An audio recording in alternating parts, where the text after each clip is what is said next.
আজকেও আমাদের চায়ের দোকানে বসতে গেলে আমাদের ভাবতে হচ্ছে হিন্দুর না মুসলিমের চায়ের দোকান।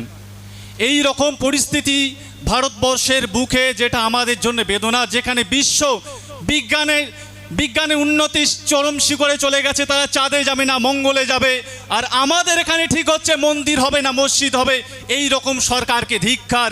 যে জনগণের, যে মায়ের, যে পিতার, যে একটা বাচ্চার অধিকার ছিল শিক্ষার স্বাস্থ্যের, তাকে ধরেও দেওয়া হচ্ছে ধর্ম খাবে, তুমি ধর্ম খেয়ে বাঁচবে। এই সরকারকে ধিক্কার।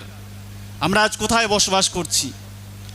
আমি যখন জেলে গিয়েছিলাম, আপনারা সবাই জানেন, আমিও একজন অন্যতম ছিলাম। আমাদেরকে প্রথমে গিরিশবাগ থানায় নিয়ে যাওয়া হয়, তারপরে তালতলা থানায় নিয়ে যাওয়া হয়। আমাদেরকে এমন জায়গায় রাখা হয় যেখানে মলমূত্র পুরো উপরে ভেসে বেড়াচ্ছে, খাওয়ার মতো অবস্থা নেই। আমরা কি এখানে কোনো সংবিধান বিরোধী কাজ করতে আসে বলুন? আমরা কেউ এখানে সংবিধানের বিরুদ্ধে এসেছি? সংবিধানকে বাঁচাতে এসেছি। জেলে থেকে আমার একটাই মনে হয়েছিল, আমার এক পা আগে হয়তো মৃত্যু, আমি এখান থেকে শহীদ হব, কিন্তু এই সংবিধান রক্ষার ক্ষেত্রে আমি পিছপা হব না। কারণ অনেকে হয়তো ভাবছেন এখানে তো মুষ্টিমেয় লোক, এই ভেবে ভুল করবেন না। পুলিশ মন্ত্রীকে বলবো, রাজ্য সরকারকে বলবো, লক্ষ লক্ষ মানুষ কিন্তু কোনায় কোনায় ফুঁসে উঠেছে। তারা যে কোনো মুহূর্তে কলকাতার রাজপথ দখল করবে যদি কাউকে জেলে ঢোকার চেষ্টা করেন। কারণ এই লড়াই কিন্তু কোনো সরকারের বিরুদ্ধে নয়, এই লড়াই হচ্ছে পরিযায়ী শ্রমিকদের সুরক্ষার জন্য। যে পরিযায়ী শ্রমিকদের পেট চালানোর জন্য অন্য রাজ্যে গিয়ে তাদেরকে টেনে পিটিয়ে মারা হয়, রেলে তাদের পিষ্ট হতে হয়, যে কোনো সময় তাদেরকে লাশ গুম করে দেওয়া হয়। এই লড়াই কিন্তু ওয়াকাফের সম্পত্তি রক্ষার জন্য। আমরা হুঁশিয়ারি দিতে চাই যে সরকার মনে করছে যে বিজেপিকে আশ্রয় দিয়ে এখানে ওয়াকাফ আন্দোলনকে দমিয়ে দেবে, সে সরকার উল্টে যাবে, কিন্তু আন্দোলন থামবে না, এটা বলে দিলাম আমরা। কারণ এই লড়াই সংবিধান রক্ষার, ওয়াকাফ রক্ষার জন্য। এসআইআর এর নামে যে পরিবেশ, যে ভয়ের পরিবেশ তৈরি করা হচ্ছে, যেভাবে কেন্দ্রীয় সরকার ভোট চুরি করে আজকে একটা জায়গায় বসে এইভাবে সাম্প্রদায়িকতা তৈরি করছে, সেই সরকারকেও আমরা উৎখাত করতে রাজি আছে, বলুন ঠিক কিনা? এটা ভেবে ভুল করবেন না, এখানে মুষ্টিমেয় লোক আছে।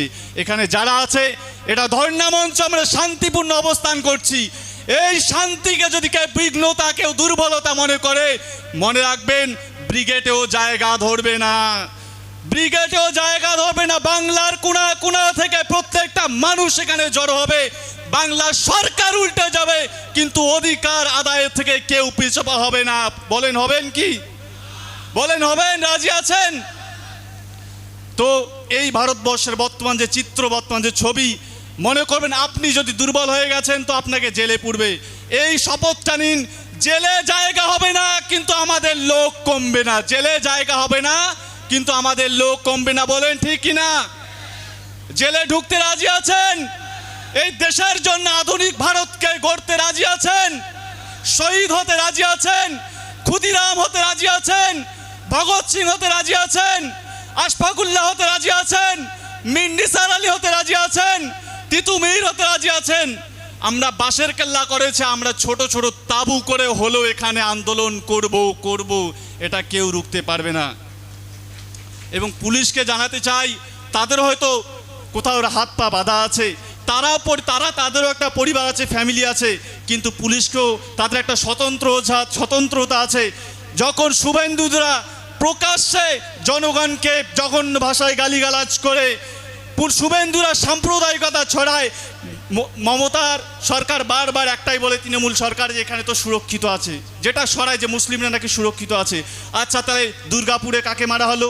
কার সরকারের আশ্রয়ে মারা হলো? এই জবাব কার কাছে যাইবো আমরা? বারবার বিজেপি আসবে ভয় দেখানো হচ্ছে, অথচ তৃণমূলের সরকারের আমলে বহু মুসলিমকে পিটিয়ে মারা হয়েছে। নারকেলডাঙ্গা থেকে, দুর্গাপুর থেকে মাদ্রাসা বুলডোজার দিয়ে ভেঙে দেওয়ার চেষ্টা হচ্ছে। তাহলে আমরা কাকে প্রশ্ন করব বলুন? তো এই যে যারা এক ধরনের বাইনারি পলিটিক্স শুরু করেছে, আবার 2019-এর পুনরাবৃত্তি, যে তোমরা আলাদা হয়ে গেলে বিজেপি চলে আসবে, মানে আমরা কি শুধু লেটেল বাহিনী হয়ে থাকবো? আমাদেরকে লোক মারবে, আমাদের অধিকার হরণ করবে, আমরা ঘরে বসে চুরি পরে বসে থাকবো? আমরা ঘরে চুরি পরে বসে থাকার জন্য নয়, আমরা দেশকে স্বাধীন করেছি। প্রয়োজন হলে আধুনিক ভারতে যারা দেশের সংবিধানে আঘাত করবে, আমরা আবারও নতুন করে দেশকে স্বাধীন করার জন্য মাঠে নেমে যাব। সবাইকে সংগ্রামী অভিনন্দন। এই লড়াই চলছে, চলবে। এ লড়াই জিততে হবে, এ লড়াই লড়তে হবে, এ লড়াই জেতার লড়াই, এ লড়াই বাঁচার লড়াই। ইনকিলাব।